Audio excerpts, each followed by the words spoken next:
obviously trying to work my way back to the top, and that's all I want to do. Just a few years ago, Dominic Thiem was the rising star in the world of tennis, poised to challenge the reign of the big three, Roger Federer, Rafael Nadal and Novak Djokovic. But something happened which changed everything. Today, we'll explore the factors behind Thiem's decline and what the future might hold for this once promising tennis star. And as always, if this video serves up some tennis joy, volley that like button and backhand a subscribe for more ace-worthy tennis content like this. More than 90% of you amazing spectators aren't subscribed yet, so give it a click and let's get you on our tennis-loving team. Who is Dominic Thiem? Born on September 3rd, 1993 in Wiener Neustadt, Austria, Dominic Thiem was destined for greatness on the tennis court. His parents, Wolfgang and Karin Thiem, both tennis coaches, knew their son had something special. Little did they know that Dominic's younger brother, Moritz, would also follow in his footsteps as a professional tennis player. Growing up in Lichtenwerth, Dominic picked up a tennis racket for the first time when he was just 6 years old. By the time he was 9, he was training under the watchful eye of Gunter Bresnik, who coached at an academy in Vienna where Dominic's father worked. Bresnik saw the potential in Dominic and guided him through a significant change in his playing style, switching from a two-handed backhand to a one-handed backhand at the age of 12. The transition wasn't easy, and Dominic's junior results suffered for about a year while he honed his new stroke. When Dominic was 17, he faced health issues due to a massive growth spurt of 16 centimeters, 6 inches, within a year. But this didn't hold him back. He entered the world of junior tennis, competing in his first International Tennis Federation (ITF) junior circuit event at 14. Dominic's hard work and perseverance paid off, and by 2011 he reached a ranking of world number 2 on the ITF junior circuit. Dominic's early career was filled with triumphs and setbacks. In 2009 he won his first junior title at the Preveza Cup in Greece, followed by another victory at the Gro Junior Cup in Croatia.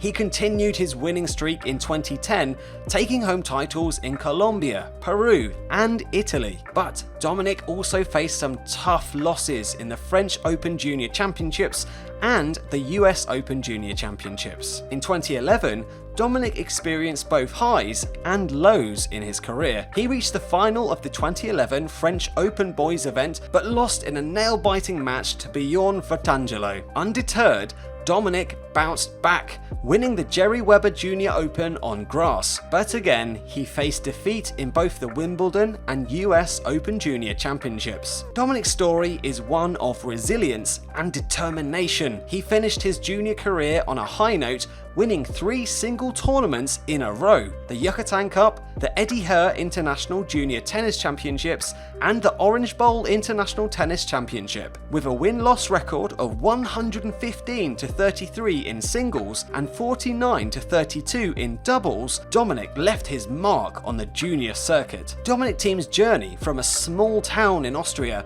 to the world stage of tennis is nothing short of inspiring.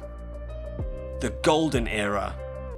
In recent times, Dominic Thiem's career seemed to be on an upward trajectory as he consistently performed well in tournaments, challenging the status quo of the ATP. Thiem was seen as the perfect candidate to break the monotony of the Big Three's dominance, and his US Open victory seemed to confirm his potential. The future looked incredibly bright for this young tennis prodigy. The struggle begins. However, the tables began to turn, and Thiem's form took a concerning nosedive. As of 2023, he has played 10 matches and lost 9 of them. This surprising turn of events wasn't due to difficult draws or facing higher ranked opponents. In fact, aside from Andrei Rublev at the Australian Open, Thiem hasn't faced a top 20 player this season. His only victory came against world number 51 Alex Molcan in Buenos Aires, ironically one of the higher ranked players he has faced this year. The Sunshine Double of Indian Wells and Miami saw him losing to Adrian Manarino and Lorenzo Sonego, which, while not a disgrace in isolation, highlighted a worrying trend. A third of his defeats this season have come against players ranked in 3 figures. The injury and the battle for recovery. Thiem has suffered from injuries, specifically a lengthy spell out of the game, which has likely contributed to his struggles. When he finally secured a victory against Emil Rusevori in Bastad in July 2022. Such a sweet victory for Dominic Thiem. It's his first ATP win since last year in May in Rome. It was his first ATP Tour win in 14 months. He followed this up with a victory over Roberto Bautista Agut, and it seemed like Thiem had overcome his most challenging days. He finished the season with a 22-11 record, and things seemed to be looking up again. Most of his losses came against top players such as Matteo Berrettini, Jack Draper, Pablo Carreño Busta, Hubert Hurkacz, Marin Cilic, Andrei Rublev, Sebastian Korda, and Daniel Medvedev. Generally, he was defeating the players he was expected to beat, which is always a positive sign. The turning point, US Open 2020. Thiem's struggles can be traced back to his most glorious moment, his US Open victory in 2020. He admitted that the fire went out after the US Open, and he struggled to motivate himself to aim for further success. Thiem is a player who's always had a singular goal: to become a major winner. However, that goal may not have been as satisfying as he had hoped. The battle of the mind.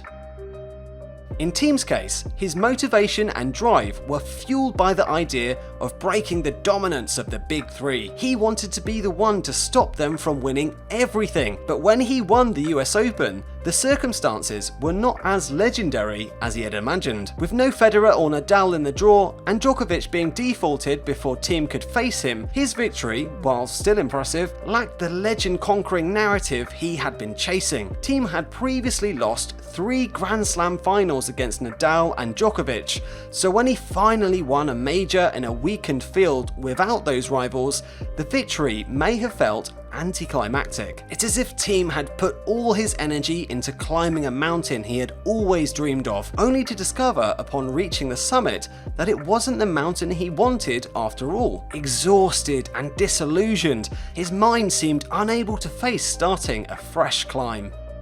The uphill battle for motivation. The biggest challenge for Thiem now lies in rediscovering his motivation and drive. This is something only he can give himself, as tennis is not a place for half measures.